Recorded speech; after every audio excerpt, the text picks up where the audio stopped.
Hello, hello, hello, you gorgeous human beings. Welcome to the Infinite Receiving podcast with me, your host, Susie Mother Trucking Ashworth.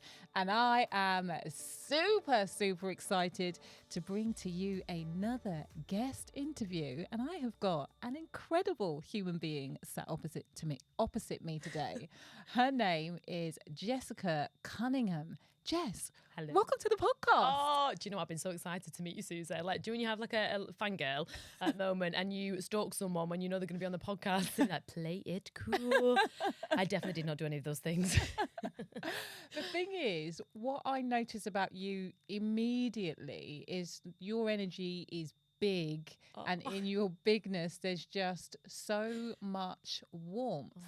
So you make everybody feel immediately wildly comfortable, and that is such a gift. Okay, can we cut that? Can I use that for my social? Thanks. I mean, I don't have to lead off from there. Oh, thank you, Susie. You have as well, though. Like, as soon as I walked in, again, I was quite nervous to meet you.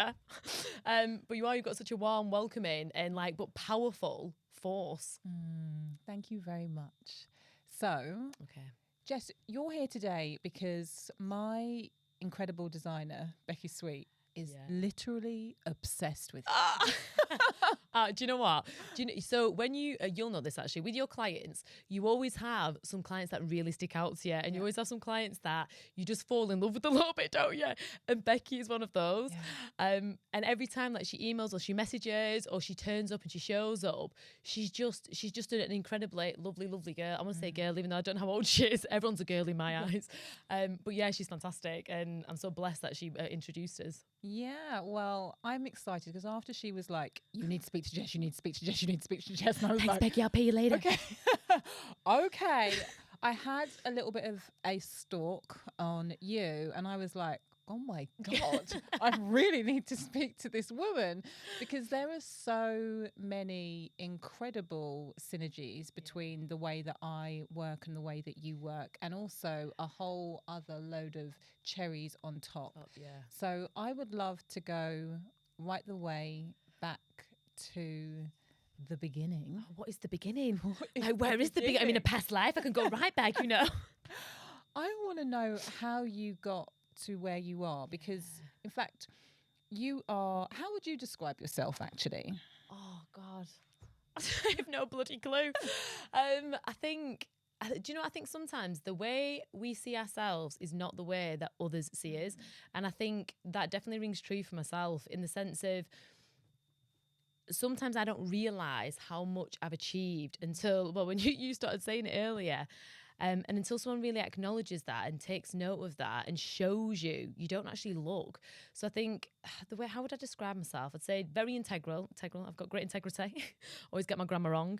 I would say kind, want the best for people. I love money. I definitely love money, but I love making money, helping people. That's great. What else? I don't know. I think that's it. I think I just love life. I love everything about life. I love everything about experience. I want others to experience their life, and I think a lot of the time we don't experience life because we have so much bullshit that literally weighs us down, and we tell ourselves things that simply aren't true. And I lived a lifetime doing that, and it's only really when I started to break free of the lies that I was literally telling myself did I really start to live. And that is what I want for every single person, listening to this, watching this, because everyone can achieve it. Do you know what's really interesting? I said, how would you describe yourself? And most people would immediately go to their achievements and what it is that they do. And the first thing that you said is that I am a really integral person. And I love that you went first to your qualities rather than what it is that you do and what other people would deem this is success, or this is the label, this is the box that you would put me in because I've done X, Y, and Z, which is... Wow, that's so interesting. Really incredible, actually. Thank you, Susie. Yeah. Jeez, I feel like I'm going to cry now. Just don't know I was going to get upset on this podcast. So how did you get here? So, what's your childhood? Do you know what? I think my story, so to say, really happened when I was 29. And I think if I give you a little bit of context of how I've actually got here doing what I'm doing now, it will make a lot more sense. So my mum and dad are absolutely amazing. They're brilliant. Like we grew up very much in a household where they did everything for us, but it's very much a story of, you know, robbing Peter to pay Paul, and kind of just, they used to work so bloody hard and they tried to give us like the best. But like everything, you know, when you have certain beliefs about yourself, or when you have beliefs that you have to work hard, you generally do work hard. And then I would say because of that, well, not because of that, but because my mum and dad were always working, like we'd go to friends' houses, we'd go to grandma's house.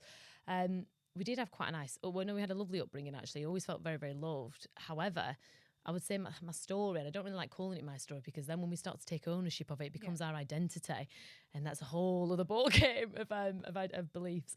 But when I was 29, just before I went on to The Apprentice, oh my God, I had 2 businesses. I had 3 children at this time. My body was under an incredible amount of stress trying to write that bloody business plan. And in the evening, my little girl got in bed with me and she brushed my nipple. And then memories of childhood sexual abuse started to come back the day after. Now, this was 2 weeks prior to going on to The Apprentice. And for anybody listening to this, if you've experienced sexual abuse, you can't quite understand or comprehend how you could forget something so big. And then you can't understand how it could have happened to well, like for me, I couldn't understand how that could have happened to me. And I fell into this victim mentality. I nearly didn't do The Apprentice. I had a bit of a breakdown. And my sister and my mum, they're the ones who said, you know, you need to do this. You need to go on to The Apprentice because it's an amazing opportunity. So I just put it in a box to deal with later. And then, do you mean something is the start of what you can't even comprehend is to come? So went on to The Apprentice, came back out, and then shortly after going on to The Apprentice, about 8 months after, my ex-partner died from suicide, who is my 3 girls' father. So again, all of this abuse came up, all of this grief came up. And then a month after that, I had a miscarriage with my fiance, Alex. And I think if you are spiritual and you believe in manifestation, you believe in the law of attraction, but you don't understand it, which I didn't understand at that point, I just couldn't understand how something that I believed was so magical as in the world, the universe, had presented me with a year of really, really heavy, dark stuff. And I went into very much victim mentality. It was, you know, why me? Why me? How could this happen to me? I was searching for everybody else to fix me. And then when Alistair died, at that moment, I came crashing back down to reality, and I knew that I had to do something to make sure that my kids were okay, to make sure they didn't hold any blame. And through doing that, I trained in so much stuff. You know, I visited stuff that I had previous interests in. And then I managed to heal myself of any insecurities, lack of confidence. And don't get me wrong, it's still an ongoing journey. But it changed my life and it changed my kids' life. And that's how I'm doing what I'm doing now, belief coding, in a nutshell. In a nutshell. Wow. Yeah. There is so much there that I want to dive into a little bit more. So when you had that experience with your daughter and she brushed your nipple, what was your response then? So it was really the day after. So the day after, I just felt physically sick and I just knew something really bad had happened, but I didn't know what. And I kept going into this, like I still have them now, and I forgot what they're called, the seizures, but they're not a seizure. It's like as if you're in a dream. Sure. So like you kind of go into this like nightmare, and then you lose kind of, not consciousness, but you lose, I don't know how to say, it's as if you're being sucked into a nightmare. It's a really, really weird sensation. But I knew that I just needed to go back home and to see my mum, and my mum lived 2 hours away. So as soon as the kids finished school and nursery, I got them in a car. As soon as I got to my mum's house, I got out, I was physically sick, and I was like, I've been abused. And it was just a mental, just crazy experience.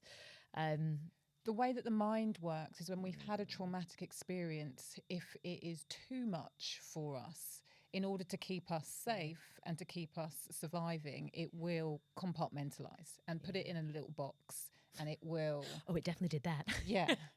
That box is basically locked until it's safe. actually, for you to start processing? Would you argue that no. that is it? 100%. So this is like what the foundation of belief coding is based on, being things being safe enough for us to come up to clear. Yes. And even now, so I know there's more stuff to do with the abuse, and I don't call it my abuse, and I'll tell you why I don't in a moment.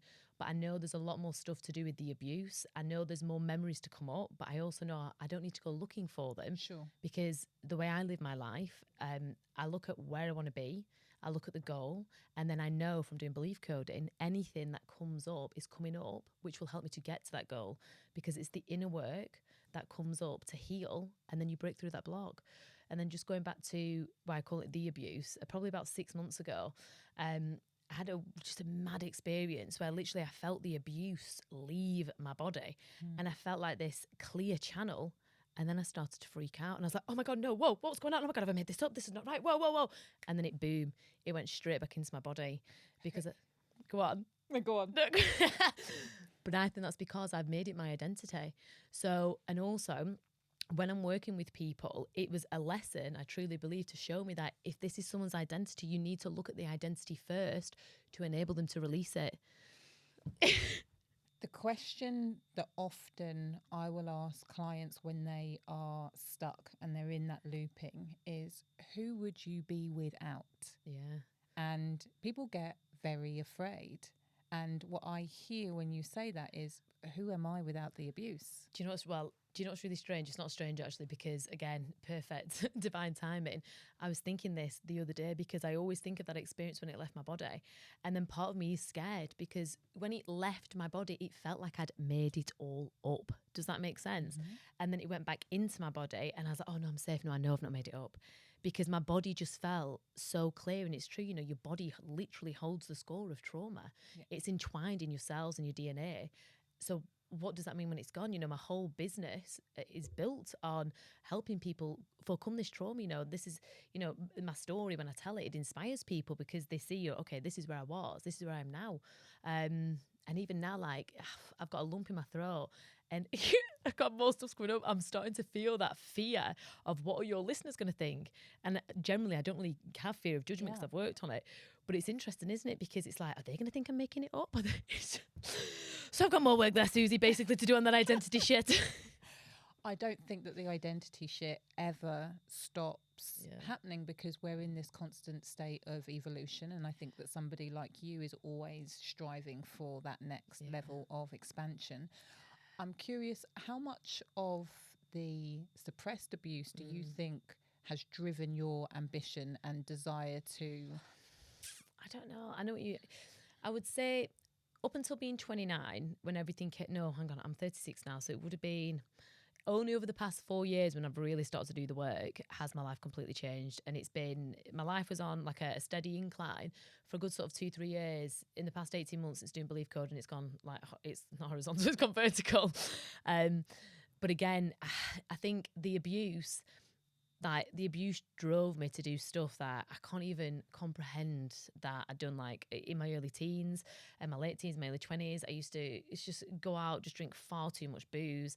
Worked in Ibiza, Magaluf, just took loads of drugs, just trying to just suppress something that I didn't even realise was there. Sure. I just thought, this is who I am. You know, I'm the mess up. You know, this is what I do. This is what Jess is all about. I had the nickname Jess the Mess, but I owned it like a proud title. I was Boozy Susie. Like, I get it. Okay, this is where we get on. Can't wait to interview you next Tuesday. But again, I think it's... So I don't know the abuse stuff. What I would say was a real driving factor. No, actually, tell a lie. So I remember working in Magaluf, and at 18, this young lad handed me a book, and it was called The Monk Who Sold His Ferrari, Robin Sharman. Ah. And that book changed my life. That book is what really got me onto the path of spirituality. And then I started to really sort of like research, successful people, and every single successful people was highly in tune with themselves, with spirituality, manifestation, the law of attraction. So I thought, if they're in tune with this, there has to be something in it. And then I think I did my NLP when I was like 20, super, super young. But different things took me to different places. But I would say it was really when the girl's father passed away, that was when I just got slammed back to reality. And I thought, there's something, I need to step up here. I need to do something bigger. Because I think when I was on The Apprentice and these memories had started to come on, back then I didn't realize this is what I did, but knowing what I know now about the mind, the subconscious, you know, the unconscious mind, the safety mechanisms of it, when the abuse came up, I started to shut down from my children and I started to block them. And then when Alistair died, again, I started to shut them out because it was like, well, what happens if I die? What happens if they die? Let's avoid this pain. Let's build this wall up. And I've had to do so much work around that. And I feel now that the wall has come down. But after I left The Apprentice, I just pratted around, coming to London, you know, trying to be famous, just doing stuff to validate myself, which, looking back, I actually can't believe how different I am now to then, but I know where it came from. It came from a place of just wanting to be accepted, wanting to be validated, wanting to show people I was good enough. And when Alistair died, that's when I was like, shit, I need to do something here with my kids. I need to go on this healing journey. It was just, so I would say that is what really propelled this. The thing is, going on The Apprentice, there's a certain type of person, because that's not the show that you pick if you only want to be famous. There are a lot of other easier shows to go on. So there was something in you when you were making that business plan, and I'm curious about that part of you. It was wanting to show people that I was good enough. That was it.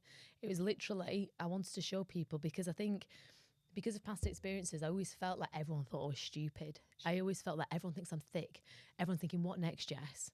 And actually, I went on there. And like literally I remember going through the interview process and I'd pretend Lord Sugar was ringing me. So I'd be driving in my car, I'd be like, hello? Hello? Oh my God, I've won. Oh, I won. And I genuinely thought I was going to win it. So when I didn't, I was like, you've got the finger? You're wrong. Law of attraction, what is going on? You're so true. And I think back then I took everything really literal, as in, like, you know, what you see, you believe, you receive. But I didn't take in fact, you know, the universe, God wants you to win. It will always give you your highest purpose. And actually, manifestation is a set of belief systems. It's, you know, you remove the blocks, you get what you want. But a lot of people don't know how to remove the blocks, so they don't necessarily get what they want. They get something nearer. They don't. Yeah. So you were trying to prove yourself. Yeah. How did that, when you finished, because you came, was it fourth or fifth? Fourth. Yeah. Did you feel validated enough? No. I was like, outrageous. Yeah. I was just saying, my sister thought I was joking when I told her I'd been sacked. She's like, no, you're joking. I was like, I'm in the hotel room. I've definitely been sacked. They've got me out. I genuinely thought I was going to win it. So I felt really deflated and I felt like I'd failed. But again, like back then, because I was so consumed with this need to just show people I was good enough to be validated, I didn't appreciate getting fourth. I just thought, you know, people are going to think I'm daft, you know. But now, looking back, like, God, you know, you fail so many times in business, and I really don't care. Like, if I make a mistake now, I'll own up to it. If something goes wrong, I'm like, oh, I don't get this going right. But back then, it was such a vanity thing. It was such a validation thing. Yeah. So you've now got 5 kids. Yeah, they're great. Although I said this on my grey hair, I was like, I'm going to have to dye my hair. I don't have time. Damn, I'll just clean it. What are the ages? Yeah. So I've got Poppy, who's 11, Olive, who's 10, Hattie, who is 8, Digby, who's 4, and Dudley, who's 2. Oh, yeah. My God. Oh, my God. Oh, my God. And my fiancé wants another. I'm like, no. And the thing is, you're 36 years old. Yeah. So I was thinking about this. I was like, when I was 36, I think How old are you? I'm 44. You look at me. I was trying to pick an age on you. I was like, how old is she? I was like, can I ask how old she is? So yeah, I'm asking you now. I'm 44. Wow. When I was 36, I had 2. And now I have 3. And I'm just like, sometimes my kids, and I'm separated from my partner, sometimes my kids are like, oh, are you going to like get married again and have another baby? And I look at them like, how old are your 3 then? Fucking crazy? Like, are you mad? I've got 3 kids and a sausage dog. I don't need any more children in my life. And mine are very similar ages to you. So they're 12, 10, and going to be 7 in July. Oh, no. So have you got one in high school then? Yeah. High school, year 6. Yeah. And year 5. And year 2. Year 5 and year 2. Wow. Yeah. I think that's the thing. This is another thing as well, actually, I want to touch upon. So you are ridiculously successful. You're a single mom. You're an absolute freaking powerhouse. And I think there's so many women out there, they become a victim to their circumstance. Do you know? And I think, even now, I think listening to this, if you're in that, this would be quite triggering. But actually, like, you are living proof. I am living proof that you can have it all. And I'm a great believer in you can literally have whatever it is that you want. You just need to find the way. So Go on. That's a great smile. I love the fact, I think it is triggering that you use the phrase victim mentality. And you used it when you spoke about the abuse, and then you've used it again here. Yeah. And I think that because you're also in this trauma space, I think it's a really interesting time to be in the coaching industry where everybody is or claims to be trauma informed. And there is there's this intersection of being in business and actually what it takes to be in business, which is a hell of a lot of resilience, some tough love, like tough skin. I think it's the tough love. I think, do you know, so doing belief coding, I know like what I was like when I was in that mentality. I wanted somebody to do it all for me. And when I wanted someone to do it all for me, I was skint, I was unhappy, I had no confidence, I was giving my power away. The reason I talk about it like that is because the only way you get shit done and the only way you get the life that you actually want is by taking power of your actions, by taking inspired action. And I think we allow circumstance to dictate to us, whereas really we are the dictators in our life. No one else is going to do it for us. And I think for me, being in this circuit, when I give people the tough love, it's painful for them at the moment, but actually it gives them a rocket up the bloody arse and they step outside of the comfort zone, and that is where the magic is. That is where it is. And I think, you know, I'm not here to be liked. I'm here to make shit happen. I'm here to get people to get to where they need to be. But again, and I think as well, another thing that I feel we're in at the moment is very much an entitlement culture, and it drives me insane. So my team that work for me, I allow them to work their own hours. If that means that I make a few less sales, I really don't give a toss. I'd rather my team be okay. I'd rather them be, work the hours they're going to work, and the business just run a fraction slower, than everyone be really stressed, everyone be all chaotic. So sometimes, people will email in, and if they have to wait 4 hours for an email, they send another email. When I'm saying, just wait 24 hours. The chances are we will get back to you within like a few hours, but just wait. But if we look at like Amazon and, like AI and all of this stuff, it's creating this society and this culture, which is not sustainable. And this is why we're getting overwhelmed. This is why we're getting stressed. Whereas actually, if it takes a little longer, it takes a little longer. Yeah. Everybody wants to see a result yesterday, very, very quickly. And if they don't see the result that they want, there's a lot of blame that happens.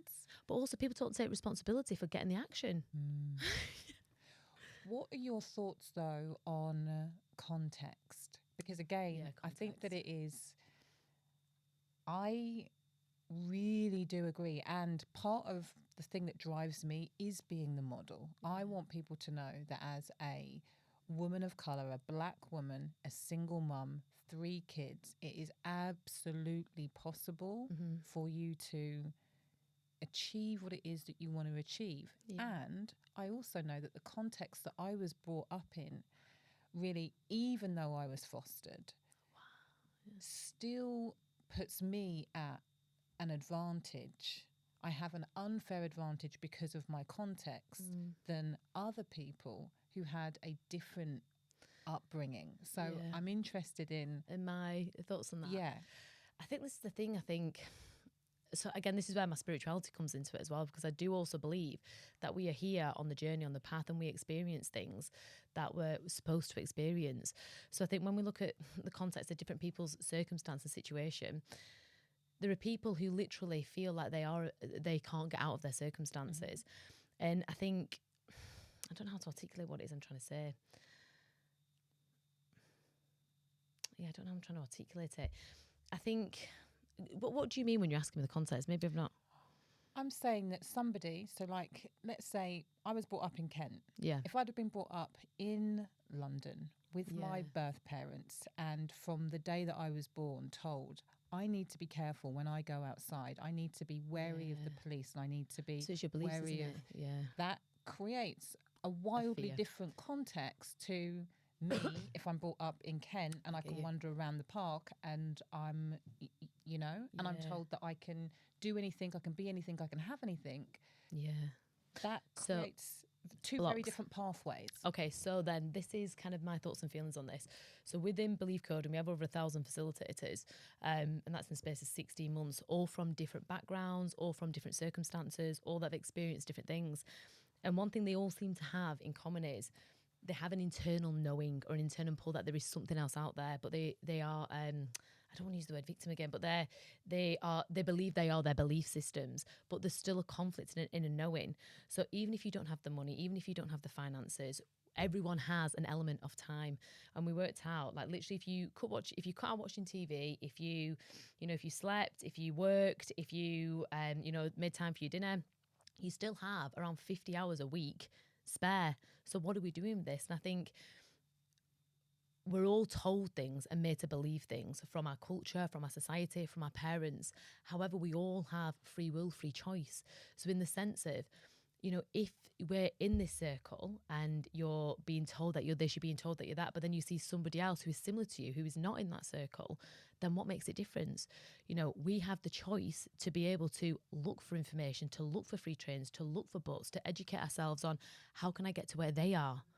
Because if someone else does it, then anyone can do it. But we have to search for the information, for a path, for a reason to get there. Whereas I think, again, a lot of us, we believe that, we don't even believe it actually. A lot of people see someone where they want to be who's similar to them, and it will frustrate them, it will make them feel angry. And they don't necessarily know that's a projection of the things that they want. But we can allow those negative feelings to suppress us, or we can allow them to push us to actually see and search for how can I get there. Have I answered that question a really long way? You have answered that question, and I think I got really nervous answering that. because it's a tricky question. Yeah. And I think that for me, part of the reason why I do what I do is that I want to be the model. And I think that until people see that it's possible, it's difficult to believe that it is possible. Yeah. Once you see it, then you have to make the decision of what are the things that make me similar to the person that I'm looking at, rather than what are the things that separate me. Yeah. And that is depending on the context, depending on your environment, depending on the people that are around you. Yeah. Like, if you've never seen one person leave your estate, it takes a lot for you to have the audacity to think that you're going to be that person. Yeah. And I think when you've got 1,000 people across the world doing what it is, doing the belief coding, you with your background, me with my background, I think that it's important that everybody is sharing their story so that you can be the kernel of, okay, because the reason that I'm sat here is that if I see somebody, I'm asking myself, well, why not me? Yeah, same. And I think as well, like 8 years ago, I was the single mum on benefits, living back with my mum, driving a 15-year-old Toyota Yaris. And I think, going back to context, again, I was in this mode, like, why me, why me? I wanted somebody to save me because I didn't feel I was capable of saving myself. Whereas actually it got so painful and I got so fed up that I had to make a change. I had to choose to do something. And I think everything that we consume on a day-to-day basis, if you're not consuming the right stuff, from literature, to documentaries, to, podcasts, hint, hint, great listen, to podcasts, and we're consuming, the negativity of social media, not the positivity of it. Again, we're confirming these narratives that we've been born into, whereas actually it just takes one small change to bring an abundance of change. But we have to search for that change. And even if you haven't seen anyone else, like you said, leave the estate, what can make you, or what information can you look for? What stories can you search for? And this is one thing I tell my clients, search for stories to inspire you, so on a subconscious level, you have the belief, if someone else does it, then you can do it. But we have to take an element of responsibility for ourselves. And again, I know I'm going to get loads of hate on. Like, I don't know what she's talking about. Trust me, I do. I've had it all. But I think that's the thing. And I think when you're not taking responsibility for yourself, that's when comments like this can cut you deep. Yeah, for sure. Yeah. So tell me, how do you do it all with 5 kids? Do you know what, Susie? It is literally, I've changed my beliefs around it. And not sounds really cheesy, but whatever we believe is our comfort zone. It's our ego protecting, again, our identity. So we have to do things to keep us in that comfort zone, to confirm that belief, to keep us safe. So for me, I looked at where did I want to be?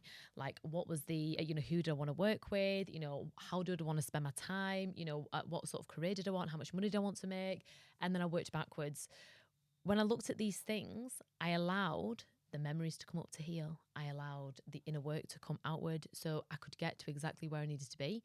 Now, if we look back to 2.5 years ago, I had a belief that most of your listeners will have, that we have to work really hard for our money. And if you believe that, you are right. So I'd find myself not employing a team. I'd find myself being the marketeer, the graphic designer. And God, if you go back a few years, my graphics were shocking. FYI. I'd be the PR. I'd do everything. I'd be my VA. I'd be my ops manager, everything. And that left me feeling guilty if I wasn't working and spending time with my kids. And it was only when I realised, like, hang on a minute, I'm spending time with like these beautiful people that I've created and I'm feeling guilty. There's a real fuck up here. So then I started to do, obviously, belief coding the work, and working half my money stemmed from, there was lots of different things entwined there, but it was stemmed from my mum and dad literally working hard. It was stemmed from, my grandma, just lots of different things. So as soon as I changed that narrative, then, and there's loads of stuff as well attached to earning the money I wanted to earn. But as soon as I changed that narrative and changed the belief and the experience, then I started to feel confident investing in a team. Like now, anything that I don't want to do, I'll pass it over to my team because I don't want to do it. And I would say that I don't work hard. I'm incredibly dedicated and incredibly focused, and I absolutely love what I do. But anything that feels hard, I don't want that resistance. I don't need to have that resistance. So what feels hard to me, somebody else will love to do. So why not give them that opportunity to do it? And for a while, it took me a while to get my head around that. And a big part of, like, if you're an entrepreneur listening to this, which again, I'm guessing most of your listeners are, there's that fear of, but if I employ someone, what if I can't pay the wage? If I get this team, what if everything fails? What if no one wants to work with me? What if I get no sales in? But it's having that faith, taking action equals the manifestation. And that's it. Like, every time I understand why I'm feeling uncomfortable in my business, I look at why am I feeling that and I clear it. But honestly, like, my business is not, touch wood, my business has not felt stressful for about like 1.5 to 2 years. The most stress I've had within belief coding is when I started doing my ads, and man, people can be nasty, so mean. And I had to do work around that. And again, when I did work around, right, so why are their comments affecting me? Why am I feeling upset? Why am I feeling frustrated? Again, why am I feeling like I need to prove myself? And it stemmed back from the abuse. So as soon as I clear that, or I've cleared that, they no longer affect me in the way they did. Yeah. And when something starts to affect me again in my business, I know it's not the circumstance or the experience, it's a past circumstance and a past experience which I haven't healed from. So I need to do the work. I could quite easily blame people for saying things about me, but realistically, what people say about me is none of my business. Yeah. So I can choose to let it affect me, or I can choose to do the work so it doesn't affect me. Do you find it, so you find it easy being in business? Do you find it easy being a mum of 5? I mean, loaded question. No, do you know what? I think I find it easier. And again, but I know I keep waffling on about belief coding, but it is literally because of belief coding. Because a lot of the time, when our children trigger us and our children make us get mad, it's often because we weren't allowed to do those things as a child, or we were deprived from doing the things our kids are doing. So we get angry thinking, why are they allowed to do that when we weren't? But we don't rationally think that. We don't consciously think that. It's just evoking feelings. Yeah. So an example, like, my kids were arguing in the car probably about 1.5 years ago, and I found myself just going, oh, just kids, just shush. Oh, and I just wanted to get out of there. And then I was like, oh, I can believe code this feeling. Why am I feeling like this? And it took me back to being in a situation where 2 people were really fighting and arguing, and I just wanted to get out of there. Yeah. So as soon as I've cleared that, now they'll argue in the car all day long. I do not get affected. But Alex, my partner, is like, shut up, Kev! Shh. But again, if you think about how many years we were kids for, there's always going to be triggers there. So do I find being a mum of 5 hard work? yes, but not as much as I did. Do I find my business hard work? No. Yeah. But years ago, oh my God, I used to be on the entrepreneurial roller coaster where I'd be, breaking down. I'd be thinking, why is it not happening yet? I'd feel stressed all of the time. I'd feel like I was doing loads of work for not very much money. I always thought I was getting it wrong. Whereas now I really trust myself in my business. I trust my decisions. Touch wood, they always seem to work out. And if they don't work out, it's like, right, why hasn't it worked out? How can I make it work out the next time? Yeah. Where do you feel like your biggest growth edge is then right now? As in what context? Just I think in the area where you are looking to go to the next level, I think it's next level, but also where do you feel challenged, or where might... Do you know what's interesting, actually? I think we talked about this briefly before we came on air.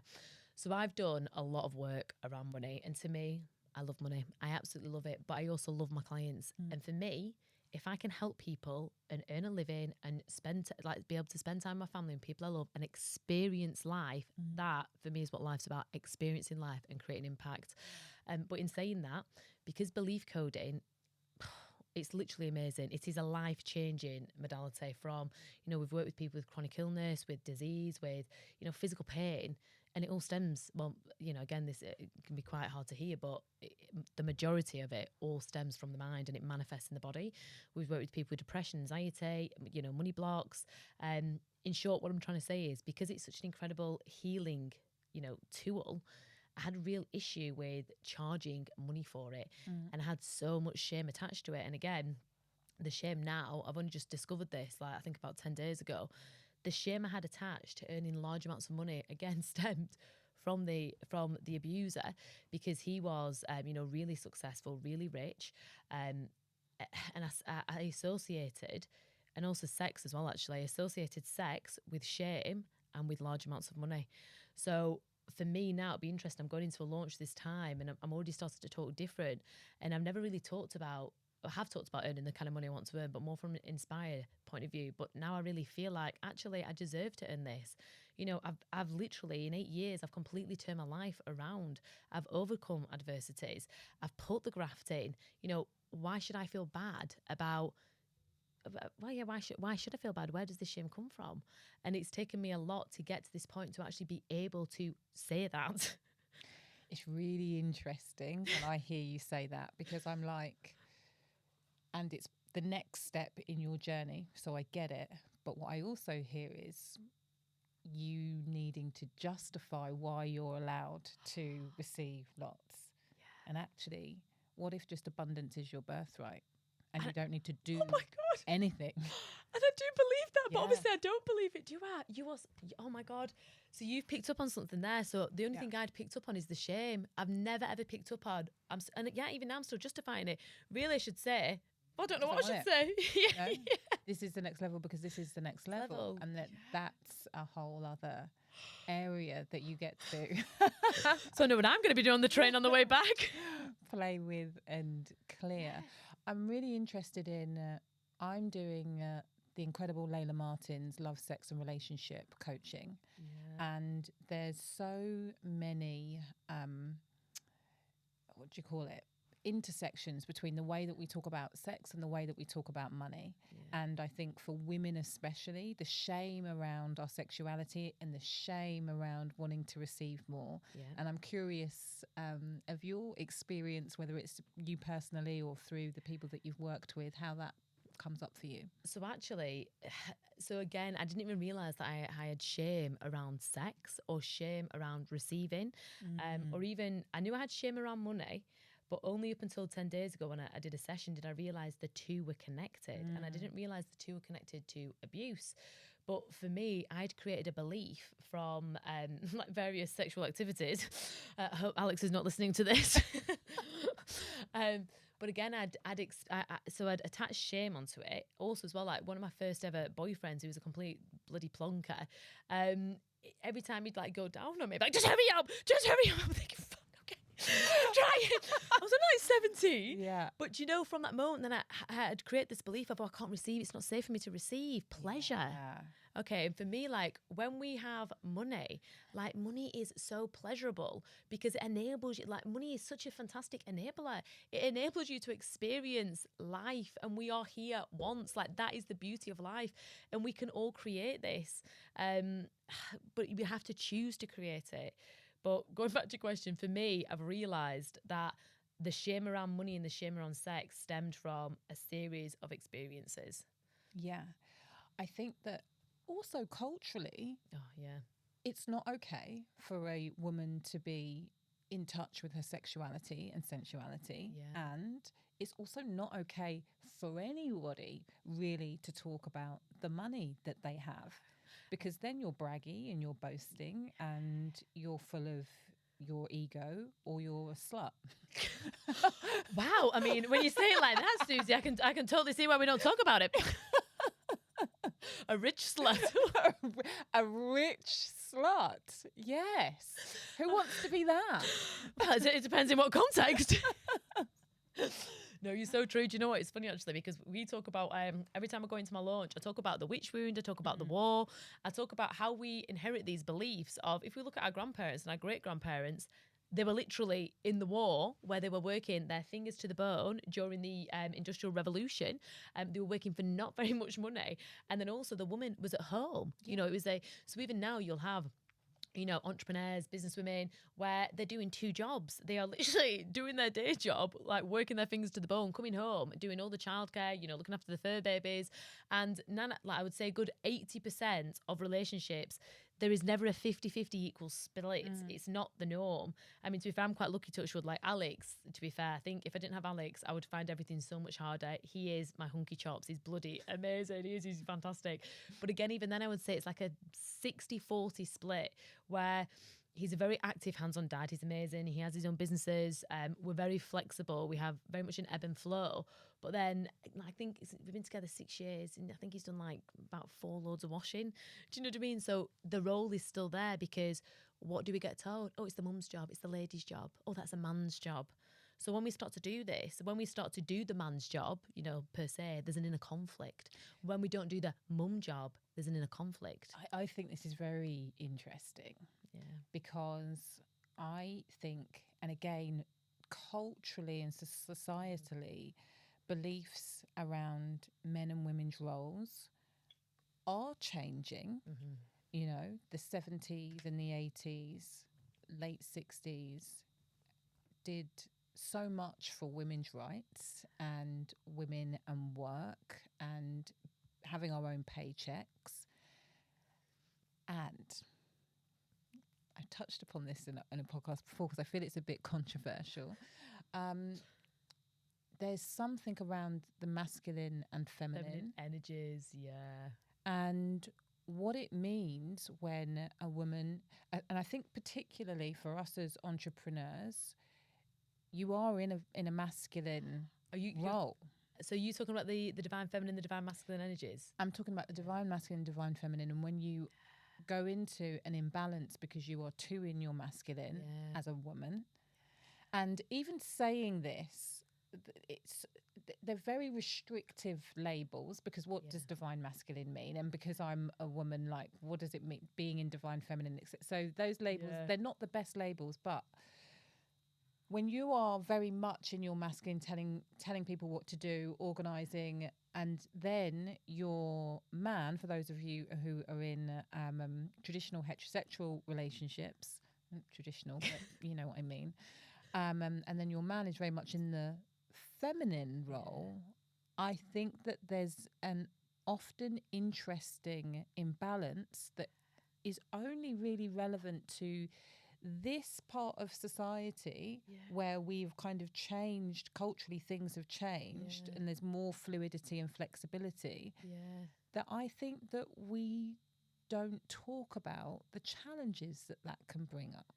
Yeah, well, do you know what? So this is really interesting. So because of beliefs again, For a good few years, I'd always wanted to do my first 6-figure month, and I knew I could do it because I saw all of the coaches doing it. And if someone would have told me the reason why I wasn't doing it, I'd have thought they were crazy because it wasn't even in my reality. But this was it. I had a belief that if I'm too successful, Alex will leave me and I'll be left at home with a baby. I think that's really common, actually. As soon as I cleared that belief, I had my first 6-figure month 2 weeks after, and I now do multiple 6-figure months just from that one belief.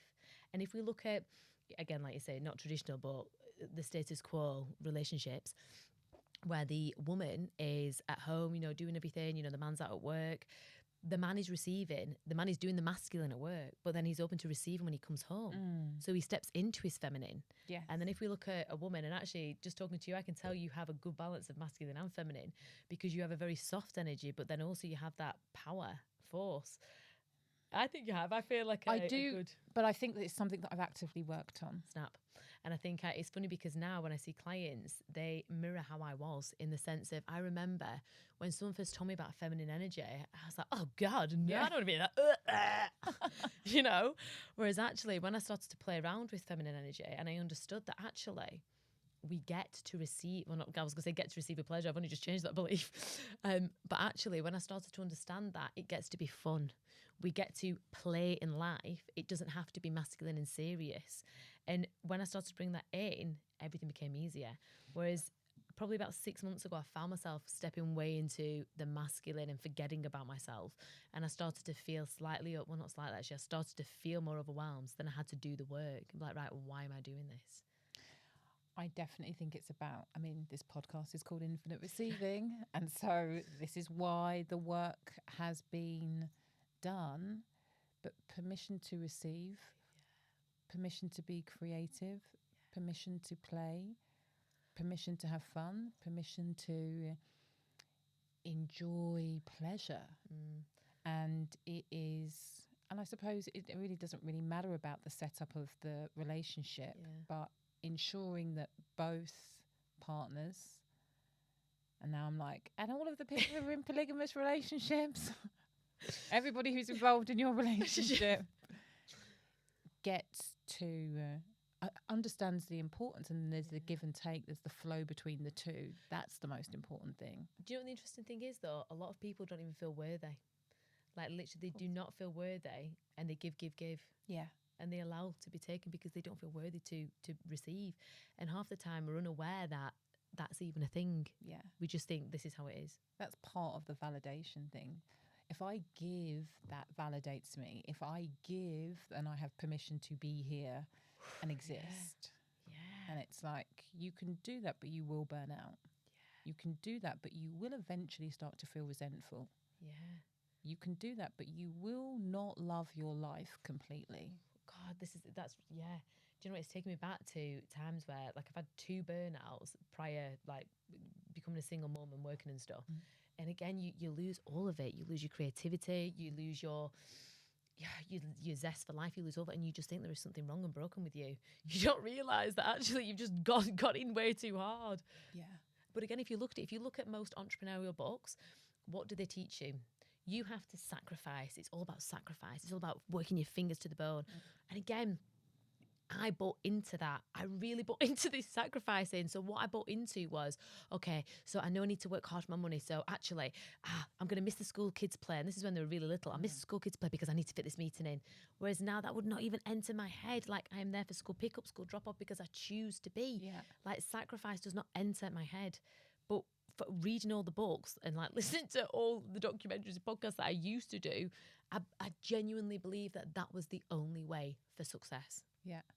What's the line between resilience, radical responsibility versus hustle and hard work? Like, where do you draw the distinction? Do you know what? So I would say for most of my entrepreneurial life, I was a hustler, whereas now I don't hustle. Whereas now, and again, I used to always feel like I was winging it. Whereas now, I just don't feel like I just don't feel like a hustle now. I just feel like, okay, this is an idea. This is what I'm going to do. This is how I'm going to get there. So it's just a different vibe, and it's more not taking radical. Well, yeah, I'm taking radical responsibility for myself, but I've really learned to trust my decisions and to trust myself, and learning to trust yourself when you get there, it's freaking brilliant. But the journey to get there, whoa, it's painful, long. But now, and I think when we're hustling, it's because we're lacking in confidence in ourselves. Whereas actually, when you don't lack the confidence in your own abilities, you're able to trust yourself. But the only way you can have confidence in your abilities is by taking that radical action to just put yourself out there and making mistakes and failing and then working it out. Because you have to. Yeah. And that's the thing, like even now, like I do make mistakes, but I don't make them mean anything. Yeah. So I don't class them as a failure. I just class them as, okay, so that was the wrong choice, right? So what does that mean? How can I overcome that? We won't do that one again. But I don't make it mean anything. Whereas before, if I made a mistake, I was like, oh, fuck, I'm handing the towel in. I'm getting a 9 to 5. Yeah. But now I understand it's all part of the path. And that's it. Do you set long-term goals? No. No, I don't. I'm not typical, like literally in the sense of I know where I want to be. So I've got a goal for this year, but I think if I have an idea where I want to be in like 5 years' time, but I don't really sit down because I love the way of life. I love kind of the freedom of it. I know my goal for this year, what I want to hit. I know my goal for next month, what I want to hit. But again, like I'm a bit geeky in the sense saying I just trust whatever will be, and I really listen to my internal GPS. And again, it's I for me, since I work a lot with my spirit guides, and I work a lot with spirit, a lot with energy. And as soon as I started to really listen to my guides, I'm like, are you fucking crazy? You cannot get me to do that. I was like, okay, I trust, hallelujah, I trust. But it all worked out. And I think having to trust, like what I believe is my spirit guide, is a mental concept for most people. Yeah. But that is what's changed my life, because I've freed myself up to be able to listen to that internal GPS, to feel where I feel drawn to act on what I need acting to. And even now, I'll give you an example. I'll tell you one last failure, and it wasn't that long ago. So one of my big goals is now to do the £1 million month, and I know I can do it because I know other people doing it. And I know it's just literally a matter of time. Anyway, long story short, back in October, I invested. So my ad spend every launch is quite large. Anyway, so in April, I had a times 15 investment, right? And I was like, brilliant. I'm going to do the £1 million month in October. I can't wait. And I changed all my branding. I did everything. And I was like, oh, this hasn't gone how I expected. I had like a 3 times investment, still good. But I was like, oh, right. So, I've taken inspired action. I've worked on my limiting beliefs around this. So why has it not happened? But again, part of me still didn't feel worthy to it. Part of me still thought no one's going to take me serious. When I've looked back, the branding was completely awful. Like it wasn't awful actually, but it just wasn't nurturing or healing or like, this is great. It was like, blah, blah, blah, blah, blah. It wasn't in context for the program. Yeah. Does that make sense? Yeah. But again, I don't know where I'm going with this. That I would say that is one failure, whereas I chose to see it as, okay, so this didn't happen the way. But it wasn't a thing. It was just a learning curve. Yeah. And I think when we make a thing about it and when we attach our emotions to it, it's not even about the thing. It's about a past experience, which is playing out in this now moment. Be mindful of the meanings that you give experiences. That's exactly. Yeah. That's what I was trying to say. You've articulated it perfectly. Thank you, Susie. What is I feel like you have got a big vision because I feel like you touched upon it earlier on. What is your big vision? I think so for belief coding, I want to get it as recognised as NLP, as CBT. Because I think it literally, Susie, it has the ability to change your life. And like we can have this long life insecurities that we believe is just part of who we are, but it's not. It literally stems from experience, and your subconscious and your unconscious mind is there just to navigate the way throughout the world. And I think for me, knowing what I was like a few years ago is incomparable to who I am now. And everyone can feel like they have that purpose. Everyone can feel like, I don't even feel actually, most people believe they are their emotions, in the sense of if they feel anxiety daily, they believe they're an anxious person. If they feel panic daily, they believe they're a natural worrier.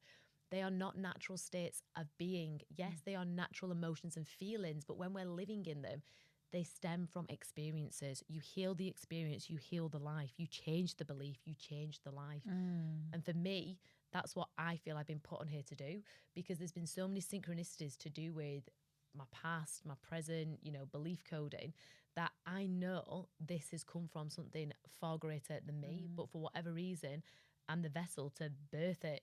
And again, like, I've definitely done work on this, because even admitting that a year ago, I wouldn't have been able to say it. Yeah. But I know that's what I'm supposed to be doing. Yeah. I know that that's what you're supposed to be doing. Thank you, Susie. So I would love for you just to share with everybody who is interested in finding out more about you, about the work, about belief coding. Where can they find you? Oh, thank you. So yes, for anyone who is interested in learning more about belief coding, we have an Instagram page, which is all like facts, data, testimonials, which is belief_coding. And then for anybody who actually wants to get into the nitty gritty of belief coding, we have an amazing community on Facebook, and it's a Facebook group. It's called Belief Coding Transformational Healing from Within, revolutionary and rapid.